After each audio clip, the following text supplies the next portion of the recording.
Hey guys, what's up? How are you all doing? I hope you're doing great. I'm really sorry that I wasn't able to upload for 2 days. You already know I've been pretty busy, not only with YouTube but with other things as well.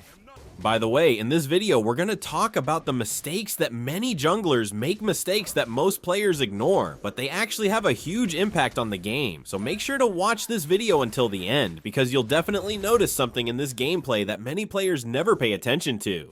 Alright, let's get started.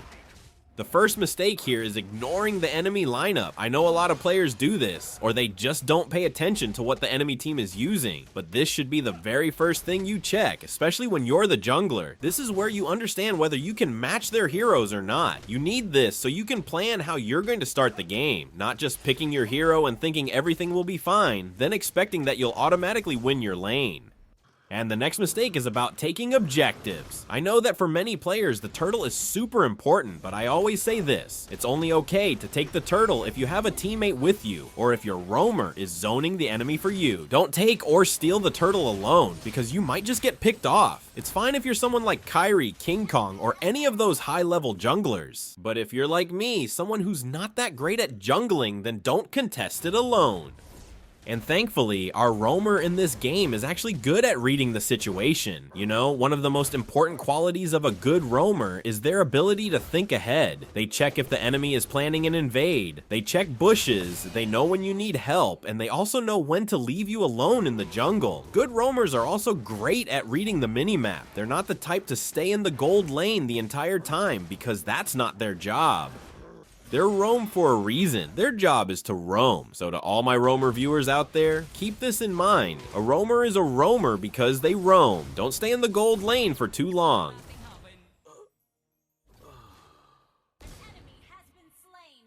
Another common mistake many junglers make is blaming their teammates. As you saw earlier, I got picked off by the enemy. That mistake was completely on me. I have no right to blame anyone else on my team. If you get picked off, that's your fault. It's not your teammate's fault, and it's not the enemy's fault. It's your mistake.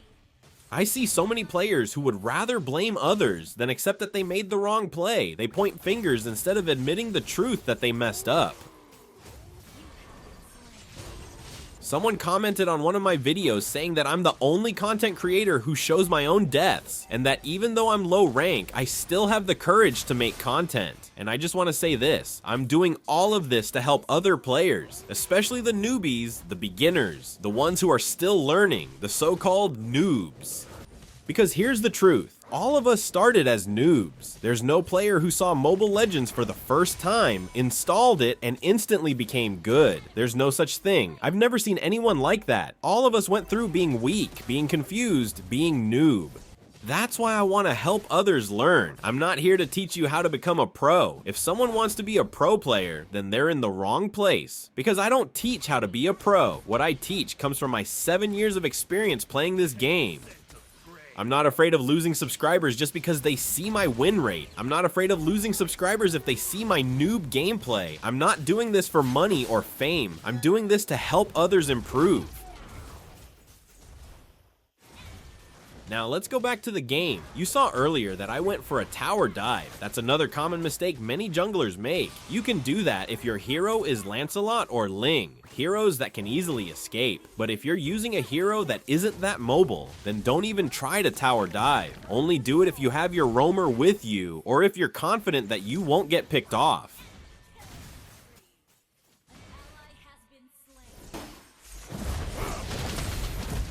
And in this game, we were already at a disadvantage. I can honestly say their Paquito was really good. His mechanics were solid. Even their core played well, but I didn't worry too much because once I get my items, I know I can match them and even outplay them. And this is also where you see another mistake many players make. Even when they're losing, all they think about is getting kills. Nope, that's wrong. If you're behind, the best thing you can do is farm, farm, and farm until you have proper items. Only then should you start fighting again. But of course, the enemy won't just let you do that. You can't exactly tell them, wait, I'm just going to farm my items first. If that were possible, I probably wouldn't even need to make a tutorial like this.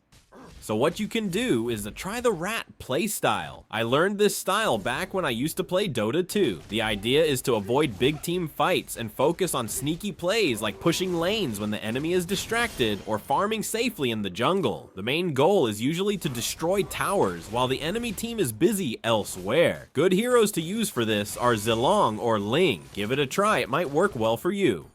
And since I already built Rose Gold Meteor here, I tried to fight back and join the clash. But I didn't jump in immediately. I let the tankiest heroes on our team go in first. If your hero is a tanky jungler, you can initiate a fight. But if your hero is squishy, like most assassins, it's better to wait and be the last one to enter the fight.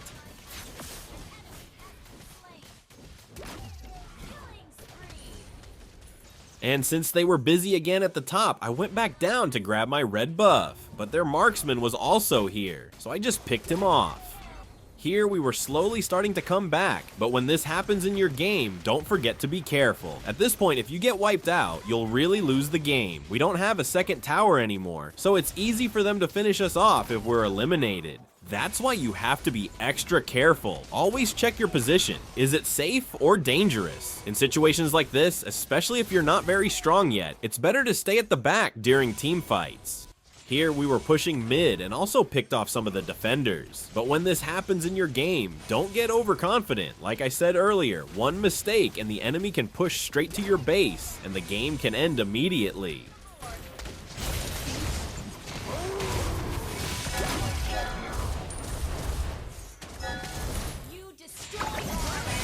Here, we were already trying to take Lord, but something unexpected happened. I got overconfident, thinking I could secure Lord easily, so I didn't use Retribution. That was the most brutal mistake I made in this game. I was really frustrated with myself, but at the same time, I laughed and admired Moskov because his ultimate was perfectly timed and hit the Lord. Well, that's just how it is. Sometimes things happen that you really don't expect. That's just how it is, right? You really don't know when or how you'll make a mistake in your game or how to completely avoid it. Every player makes mistakes, even pro players. But the important thing is how you respond when you mess up. You need to move on. This is the most important part. Don't let a big mistake in your previous game ruin your next game. The same goes for real life. If you've done something wrong in the past, it's much more important to move on and focus on the present, not the past. What you do in your present will shape your future, so focus on the now. Here we were about to take Lord to finish the game, and we successfully secured Lord and picked off the enemy team. But like I said earlier, there are always things that happen that you really don't expect. Thanks for watching. Don't forget to subscribe and like. Also, leave a comment if you think I missed anything. Thank you so much and keep grinding.